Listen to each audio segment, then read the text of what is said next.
Welcome to Monday Morning Matchups. I'm Antwyn, and UFC 298 wasn't too shabby. We saw some dope performances and a changing of the guard. What we're going to do here is propose some potential matchups following the events that just occurred, as well as following the news cycle that just occurred. So they may be from this particular event, UFC 298. They may be from conversations and interactions that have happened on social media. So a variety of things. Make sure that you comment and let us know what matchups crossed your mind going into this next week. Definitely interested in that. Breaking down one of the four matchups that I'm going to bring up. The first one, I think a good matchup following UFC 298 would be Ilia Topuria against the Brian Ortega versus Yair Rodriguez winner. First of all, I think that Volkanovski needs some time. I think that he's coming off of 2 knockout losses. And yes, I know that there's been some time in between, but nevertheless, there are 2 knockout losses. I think that he needs some time away from not only the sport, but from training to let himself heal up mentally, physically, spend time with his family, all those things to see if this is something that he still wants to dedicate himself to still be in the fight chasing. I also think that the UFC has an opportunity to open up a market in Spain. And it sounded like from the post-conference, the post-fight press conference, that a lot of people are interested in going to Spain to open up that particular market. And a really good way to do that would be to have 2 people fighting that are native Spanish speakers. And no matter who wins in the Yair Rodriguez-Brian Ortega fight, you're going to have a native Spanish speaker that comes out of that matchup. And obviously, there's already heat between Yair and Ilia Topuria, so that's an easy matchup to make. But even if Brian Ortega wins, that is also an easy matchup to make. So I think that would be an amazing fight to open up that particular market. And it's a fresh fight for the featherweight division. The next fight that I think should be looked at by the UFC matchmakers is Ian Machado Gary against Stephen Wonderboy Thompson. I know that Ian Gary called out Colby Covington, but based on what we just last saw when he fought Leon Edwards, I don't know where Colby Covington's head is at. He said that he was injured. Who knows what's going on with him? I would rather not have another potential person who brings eyes to the sport in Ian Gary be put on the shelf to wait for Colby Covington to decide whether he's in or out. We already know that Stephen Wonderboy Thompson is somebody that's game to fight, that's ready to fight. He'll fight up-and-comers. He'll fight the new guard. As we saw, he took on Shavkat Rakhmonov.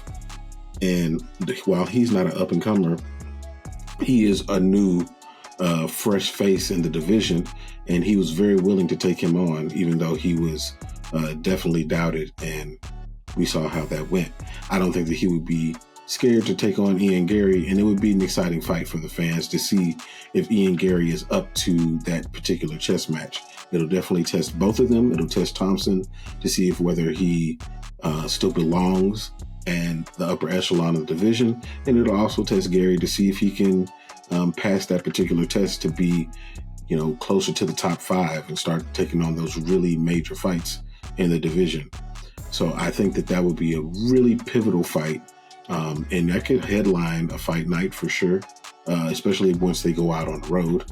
But that would be an amazing fight for the division for both men. The next fight that I would like to see is Paulo Costa against Nasruddin Imavov. Paulo Costa, he suffered a loss, but I think that he actually looked really good in that loss. He looked interested. He looked motivated leading up to it. He hit weight. He showed a lot of things that people questioned about him following his fight against Marvin Vettori. They didn't know if this was something that he really wanted to do, if his head was in the right place to compete in the middleweight division. So I think a really stern test for him would be to fight Nasruddin Imavov, who is coming off of a win against Roman Dolidze. And for Imavov, this would be a step in the right direction. He would be tested against somebody who is a former title challenger and somebody who is now motivated. We can see that he's motivated, and he gave Robert Whittaker all that he could handle in that fight. So I think that would be a great fight for both men, and whomever comes out of that is firmly placed in the top of that division with an opportunity to be one or two, probably one fight away from the belt. And the last fight that I'll bring up, and this one doesn't come from UFC 298, but it does come from the news cycle prior to, and that's Renato Moicano, aka Money Moicano, against Paddy the Baddy Pimblett.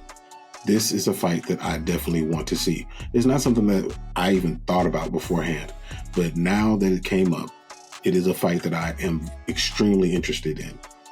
What Moicano showed in that fight against Drew Dober was his ability to adapt his style to the moment and to the opponent. And he suffocated Drew Dober and didn't allow Dober to do the things that he does best. Enter Paddy Pimblett, and that's a person who thrives on the ground, who is really trying to get the fight to the ground. And what he showed in his fight against Tony Ferguson was his grit and determination. And he also showed that his cardio isn't that bad. So this would be another test for another up-and-coming fighter to see if he can crack into the rankings and to see if it's well-deserved. Paddy is very popular.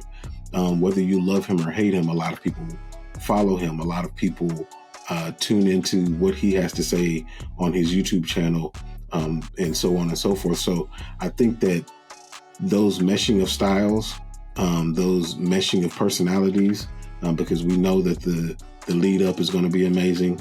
Both of those things would build this into being something that casuals will take more time to actually look into. Especially from the Paddy Pimblett side. And if Moicano happens to win this fight, which I do believe that he would be favored, then that's another bump for him. He is somebody who, following his win against Drew Dober, garnered a lot of appreciation from a lot of different people, Conor McGregor included, about on his skills on the mic, his ability to convey whatever message it is that he's trying to push out there. And another thing about Moicano is he's building his YouTube channel, and his interview with MMA Guru was actually a very good and very competent interview. So he's got a lot of things going for him right now, and this would be something that's going to boost him even further. So I don't think that either man would say no, and I think that the audience would appreciate it as well. So those are the 4 fights that came out of this particular week for me. But let me know down in the comments what fights kind of pique your interest going into these next weeks. Let me know down in the comments. As always, like, subscribe, share, and until next time.